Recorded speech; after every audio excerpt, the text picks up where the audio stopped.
Hello, everyone. If you like what I'm doing here, please consider subscribing, liking, and commenting. It would really help the channel out quite a bit. Thank you very much. Rinso presents Call the Police. Attention, Homicide Department. Flying squad detail. Murder suspect in your zone. Close in according to instructions.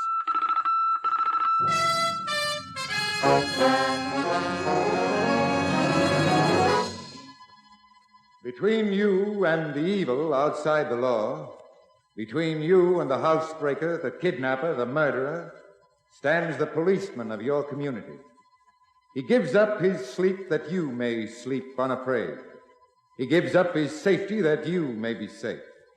And if need be, he gives up his very life to protect yours.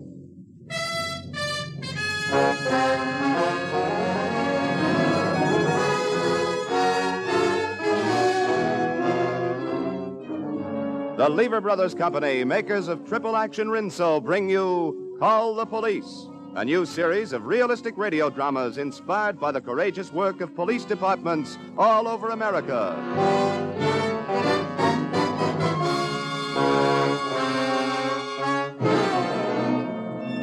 This is Police Commissioner Bill Grant. In the files of the Ashland Police Headquarters are thousands of different case histories. The one I just came across is listed as number 36-99. I remember that as the Porter case.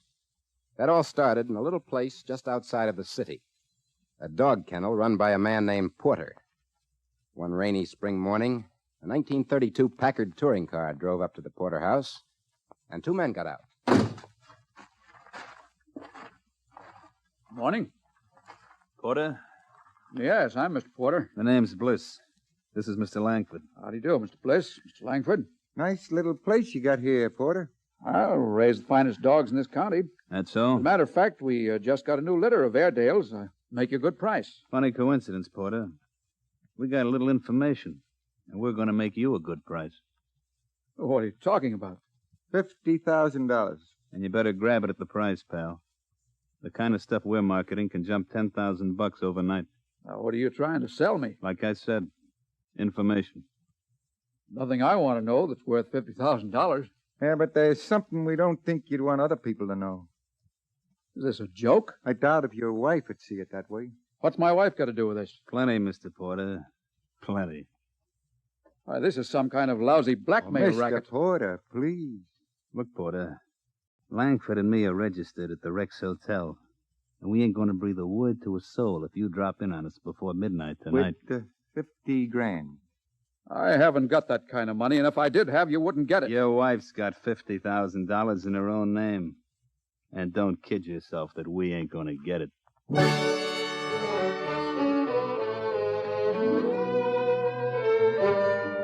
As I got the story from Porter, he didn't know how to broach the subject to his wife. It wasn't until he finished his third cup of coffee that he worked up enough courage to say, Ginny, Yes, dear? I've never asked you any questions about your past. No, Eric. We've had kind of a silent agreement to let bygones be bygones. But I have to ask you now. What do you want to know? Do the names Langford and Bliss mean anything to you? Bliss? Langford? No, Eric. Are you sure? What do you mean, am I sure? Now, please, Jenny, I've never asked about your past until now, but Bliss and Langford are forcing my hand. How? They want money. Lots of money.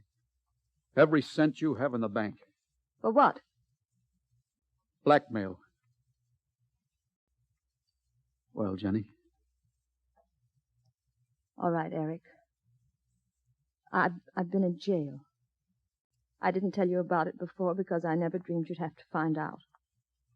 I moved to another town and changed my name. Then how could they have found you here? There's a photograph of me in the police lineup. I've tried for years to get hold of it, but I couldn't.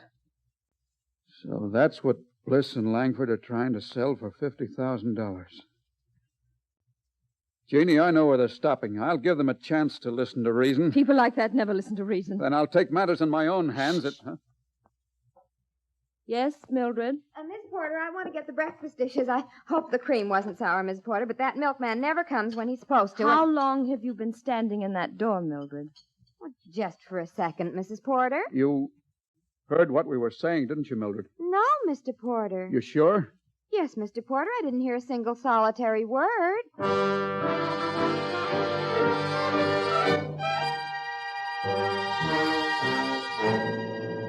The maid's name was Mildred Connors. She'd been in the porter's employ for over a year, and she wasn't the kind of a girl to let grass grow under her feet.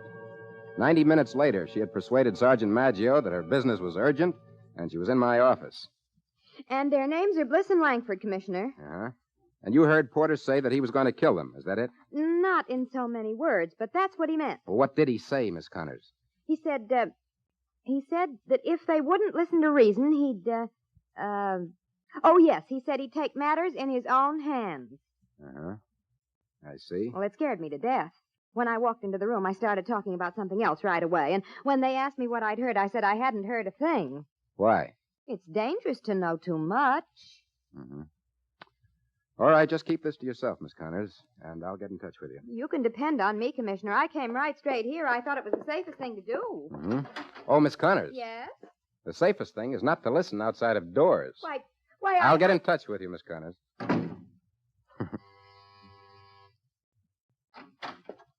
Plus for me, Commissioner? Yes, Maggio. I want you to give every hotel in town a check. What name? 2 of them, Bliss and Langford. Bliss and Langford. Okay. Say, she wasn't bad, huh? Huh? Who? That dame that just came out of here. You mean you didn't notice her? Would you believe it? I didn't. Oh, ease up, Commissioner. Ease up. I'll ease up, Maggio, when I've learned all the tricks of this police commissioner job they just handed me. Could be better than the Marines, huh, Commissioner? Maybe it was nicer when we were stuck on Saipan with nothing to do but drink sake and duck Jap mortars. I don't know, Maggio. It's a tough routine. But on the other hand, it has its satisfactions. Oh, that reminds me. One of the satisfactions is waiting outside. Who? That beautiful little thing that works down in the criminal psychology department. Oh, Libby Tyler? Who else? Tell her to come in. Okay. I'll check on Bliss and Langford. You can come in, Miss Tyler. Thanks, Sergeant. Well, morning, Commissioner. Hiya, Libby. Sit down. Thanks. How are things in the criminal psychology department? Good enough for me to tell you that she's an overt hysteric. Who is? The girl who just walked out of here. What exactly does that mean, an overt hysteric? Among other things, it means I wouldn't trust a word she says. Well, she just said a lot of words, Libby. She told me that Eric Porter had threatened to kill a couple of men who were trying to blackmail his wife. I bought my spaniel puppy from Mr. and Mrs. Porter, and I can tell you right now that neither one of them is psychologically equipped for murder. But, Libby... As a matter of fact, I wouldn't be surprised if you found that the blackmailers she told you about are totally non-existent. Oh, excuse me, Miss Tyler. I've located a Ralph Langford registered at the Rex Hotel, Commissioner. Oh, yeah? Room 809. Thanks, Sarge. Well, Libby, how would you like to come along with me and have a look at a totally non-existent blackmailer in the flesh?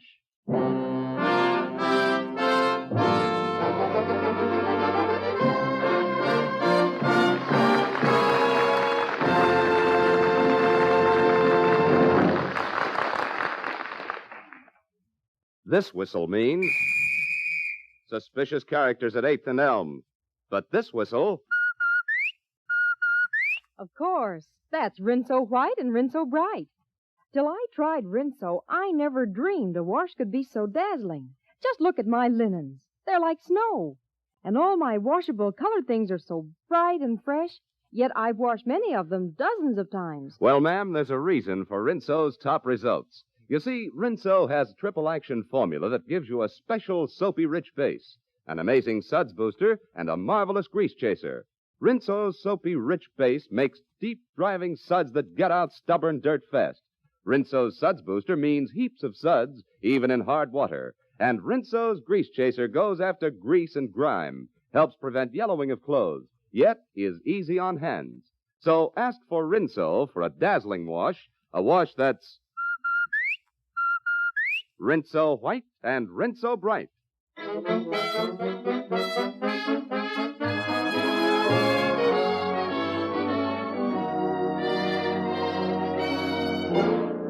When Libby and I got to the Rex Hotel, we checked at the desk and found Langford was in. We walked up 2 flights and knocked. Langford. Langford, open up. I want to talk to you. Try the knob. It's open. Come on, let's go in. Oh, there he is, Bill. Yeah, having himself a card game. Sorry to interrupt your solitaire, Mr. Langford. Look, he's got the ace of diamonds in his hand and the king's open. He's missing a big chance. He's going to keep right on missing it. What? Take a look at his face, Libby. Mr. Langford is dead. The man sat there with a dazed grin of pain on his face. When I touched him, he toppled sideways out of the chair. There was a powder-burned bullet hole right under his left ear. Oh, Bill, how awful. You know, Libby, the maid told me a straight story. What are you looking for? Letters, photographs? Mildred Connors said Langford was blackmailing Mrs. Porter. I want to get a line on whatever it was he was holding over her head. Well, wouldn't the murderer have taken it, Bill? Maybe he couldn't find it. Where could it be? In the desk here. The bureau. Maybe in the suitcase. There's a closet right by the bed. I'll take a look in there. You know, Dr. Holstein, the Viennese psychologist, says that the personality of settled people like the Porters is simply not compatible with murder. You better write Dr. Holstein and tell him to think it over, Libby. What do you mean? Look who's here in the closet. Libby's jaw dropped a foot when she saw Mrs. Porter step out of the closet. Naturally, Mrs. Porter protested her innocence to the housetops, but we took her in anyway. 20 minutes later at headquarters. Yes, Commissioner? Maggio, I don't want to be interrupted until I buzz you back. Okay, Commissioner. Now then, Mrs. Porter, let's have it. I've told you, Commissioner Grant. I've told you twice, just the way it was. You walked into Langford's room at the Rex and found him sitting there dead. Is that it? You've got to believe me. And then you heard Miss Tyler and me at the door and you ran into the closet. Why? I knew I'd look guilty being there. Mrs. Porter, I'm afraid you've got a servant problem. Servant problem? What do you mean? I've had the same maid for over a year. Mm-hmm. Her name's Mildred Connors, isn't it? How did you know that? Look, Mrs. Porter, Langford was murdered around 11 o'clock this morning. A few minutes before 11, Mildred Connors walked into this office and told me that you and your husband were discussing the fact that two men, Langford and Bliss, were trying to squeeze you for blackmail. She told you that? And she specifically heard your husband say that if the blackmailers didn't listen to reason, he'd take matters into his own hands. No. Is it possible, Mrs. Porter, that your husband got to the Rex before you did? That you found Langford dead because your husband killed him? No. No, it's not possible. Why not? Because I killed him. You want to sign that? Yes. What did you do with the gun? I threw it out the window. Into the courtyard of the Rex? That's right. Yes? Maggio speaking, Commissioner. Somebody here to I see said I didn't want to be interrupted. It's Mr. Porter. Well, tell him to wait. I just got a confession out of his wife. You're kidding. Why? I just got a confession out of him. What? He says he killed Langford. Commissioner Grant. Eric, what are you doing here? I walked into Langford's room at 5 minutes after 11 this morning, Commissioner. No, you mustn't believe him. It's no use, Ginny. I did it. He's lying. I did it, I tell you. Commissioner, I insist that you release my wife at once. No, I won't listen Take to it you. easy, Mrs. Porter. Take it easy now. Nobody is guilty yet. We just have to hold somebody for the record. And it might as well be your husband. Take him, Maggio.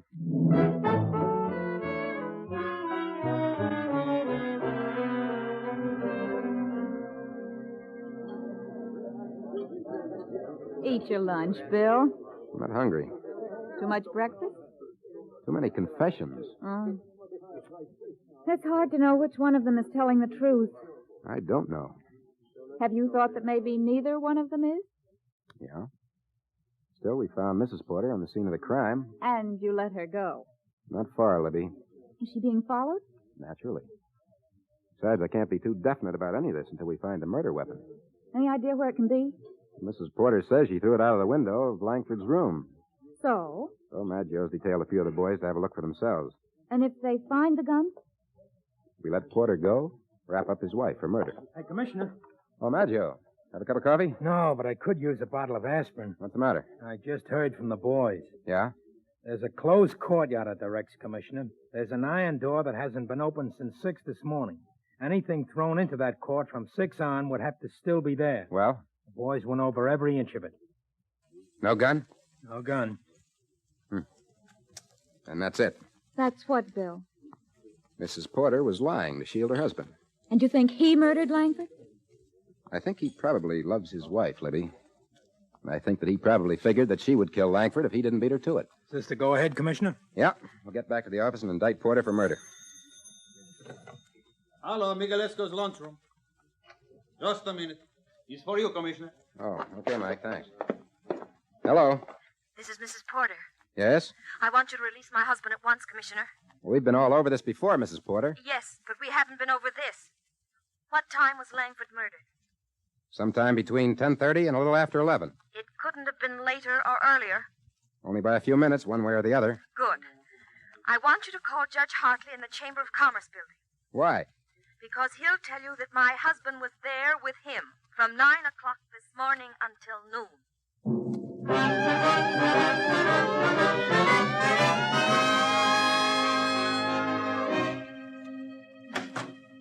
Well, Maggio?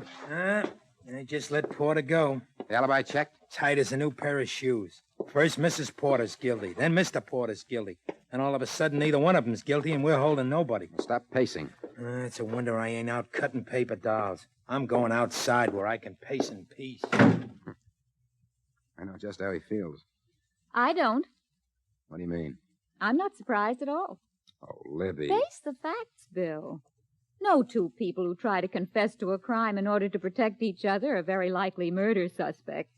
Well, whom should we suspect, Libby? The city council?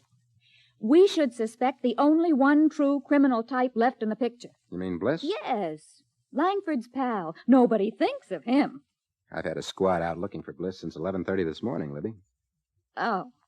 Well, I was wondering why... Yes. Maggio, guess who's here, Commissioner? Who? Bliss. Who brought him in? Nobody. He came in on his own steam. Send him in. Looks like we have a caller, Libby. Commissioner? Bliss? Yeah, I want to see you. I've been wanting to see you. As I understand it, you drove into the Porter Kennels this morning with a $50,000 blackmail proposition. Is that right? Langford talked me into it. He said it was going to be easy money. Didn't turn out to be so easy for him, did it? You can say that again. And you're afraid you'll be next? That's the idea. What do you want me to do about it? I got the evidence we was going to use to blackmail the Porters over in my room. And you're willing to let it go for less than $50,000? I'm willing to let it go for nothing. I want to turn it over to you fast so you can tell the killer, whoever it is, that I'm out of business. Okay, Mr. Bliss. It's a deal.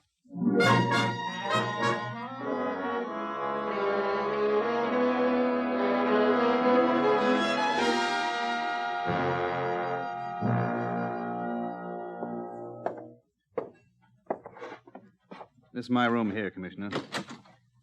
Dark. Oh, it's on a 2x4 air shaft, lady. Come on, Maggio. Hey, how about some lights, huh? Wait till I strike a match. I ain't been here long enough to find the switch by hand.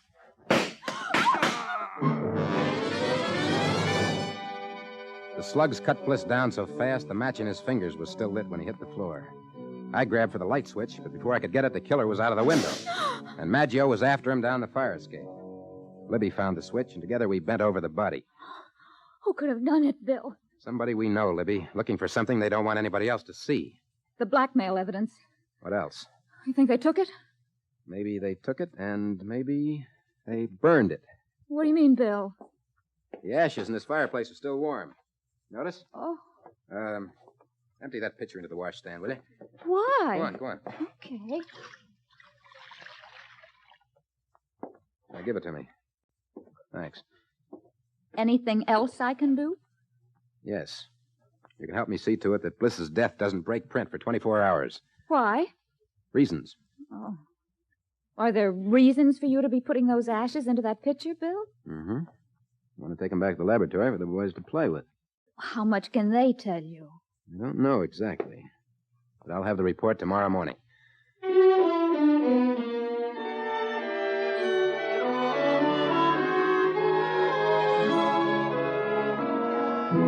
I didn't see Maggio until the next day. Whoever went out of that window at Bliss's place had led him a wild goose chase that landed him nowhere. When he walked into my office, he looked a little worn. Oh, Commissioner, this thing's got me punch drunk. Is that so? Yeah, what are you feeling so good about? What's this stuff in the box here? Ashes. Ashes? Yes, Sergeant, ashes. Looks like whoever murdered our two blackmailers burned the evidence in the fireplace at Bliss's just before we walked in yesterday. And then we're through. Unless they're copies of that evidence. Well, you think they are? I don't know. But the other side doesn't know either. Maggio, give me that pad. Yeah. What are you writing? An item for the personal column. Here we are. Notice. Mr. Bliss, your photostats are ready. Put that in the noon edition. Oh, I get it. You figure they'll come looking for the photostats. Why shouldn't they? After 2 murders, they wouldn't want any loose copies kicking around. But this ad ain't got no address, Commissioner. What about it? Well, there's a half a dozen places in town that make photostats. Whoever is sufficiently interested, Maggio, will make all the rounds. Oh, and all we got to do is be in half a dozen places at once, huh? No, we'll just pick one of the half-dozen places and wait. Old man Schmidt, for instance, he's got a nice back room over at his photostatic service, and he's also sharp enough to understand an angle. I see. So I'll tell you what. I'll meet you there at 12:30. And Maggio, bring along a deck of cards.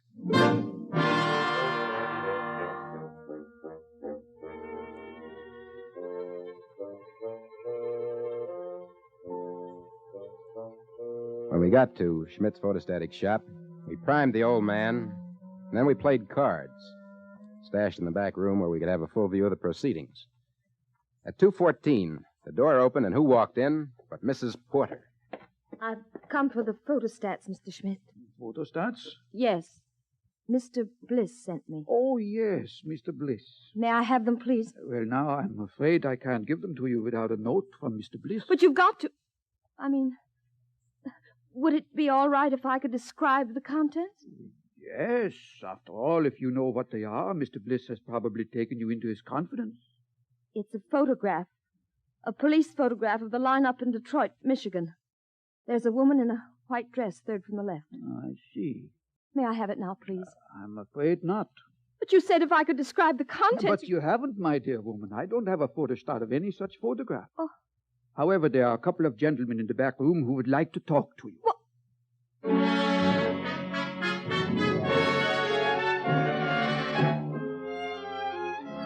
Mrs. Porter saw us sitting in that back room. She was petrified. But when we explained the operation to her, she calmed down a little. And then, not 10 minutes later, the door opened again, and in came another customer for the non-existent photostats. And you say Mr. Bliss sent you? Yes, he said I should pick them up for him. Mm-hmm. Well, now, could you describe the contents? You've seen them yourself? I had to, my dear. I made the copies. Well, then you know. I'm the girl Mr. Porter wrote the letters to. I'm Mildred Connors. I see. And what is the nature of the letters, Miss Connors? Do I have to go into that? Well, if you want the photostats. Otherwise, Okay. They're love letters. We, Mr. Porter and I, were planning to run away together. Correct? Correct. There you are. They're in this envelope. Thanks. And now I've got something for you. Hey, what that kind of a... I can't help myself, Mr. Schmidt. You made me describe the letters, and now you know too much. You wouldn't kill me in cold blood? I'm afraid I have to. You know as much as either Bliss or Langford knew, and I had to kill them. All right, Mr. Schmidt, back into that room. Grab her, Maggio. What is this? Let me go! No, Miss Connors, I'm afraid we're going to have to hold you What? on a charge of murder.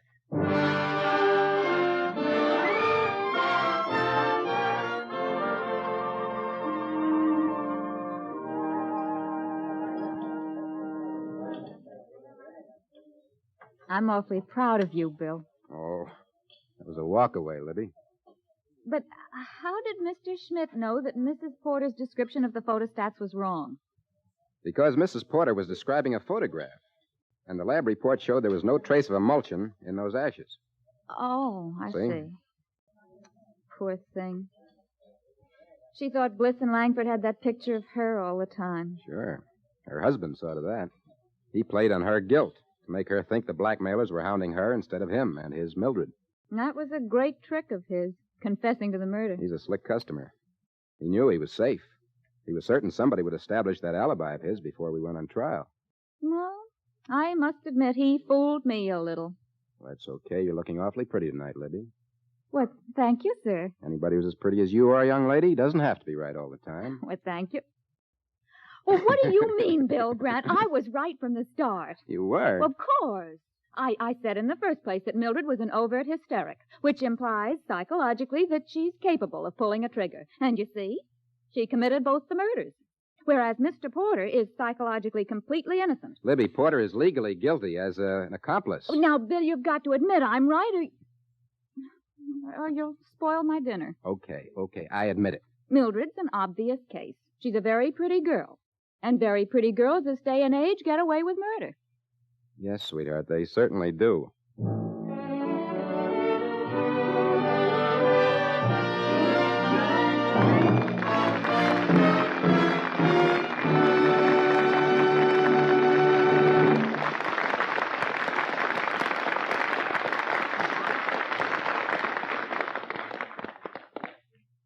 Police Commissioner Bill Grant will be back in just a moment with the Lever Brothers Police Award of Valor. But first,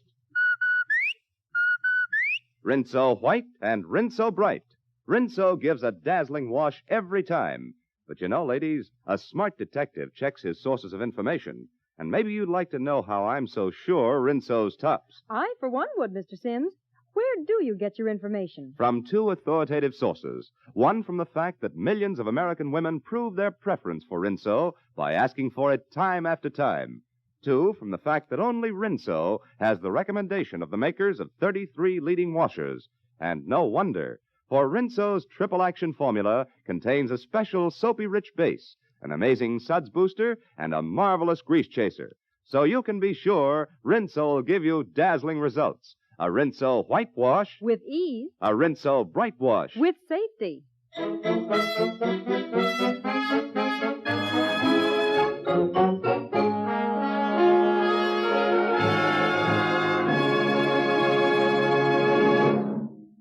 Ladies and gentlemen, this is Commissioner Grant. It gives me a great deal of pleasure to present the Lever Brothers Award of Valor to an outstanding policeman and the Lever Brothers Plaque of Honor to his police department, selected by Chief Peter J. Siccardi, lifetime member of the Executive Board of the International Association of Chiefs of Police. Tonight, the Award of Valor goes to Motorcycle Patrolman Robert A. Barons of the Cleveland, Ohio Police Department. While on patrol duty, Barons spotted smoke and flames leaping from a neighboring house. Rushing to the scene of the fire, he attempted to enter the front door and two side entrances, but each time he was driven back by the fire. But in spite of the flames, and at the risk of his life, he finally forced entrance through the rear door, and he was able to save the lives of the entire family. To you, Patrolman Robert A. Barons, for your outstanding heroism and unselfish devotion to duty, goes $100 and this week's Lever Brothers Award of Valor. And to the entire police department of Cleveland, Ohio, under the able direction of Chief George J. Matowitz, goes the Lever Brothers Plaque of Honor for their unfailing efforts in protecting the people of their community.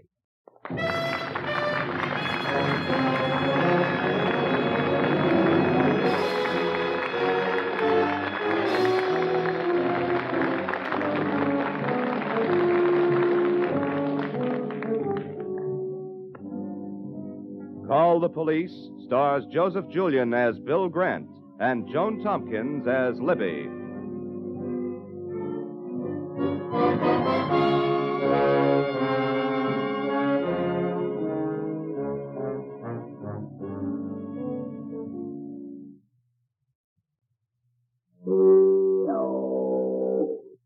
I never realized why Pete would never go to lunch with me until I happened to overhear that whisper. You can't like a man with B.O. Stop those whispers. Take a daily bath with Lifebuoy. Lifebuoy is the only soap especially made to stop B.O. Scientific tests prove that a daily bath with Lifebuoy helps build up increasingly better protection against B.O. Play safe. Bathe with Lifebuoy. You don't want people to whisper, B.O. Get Lifebuoy.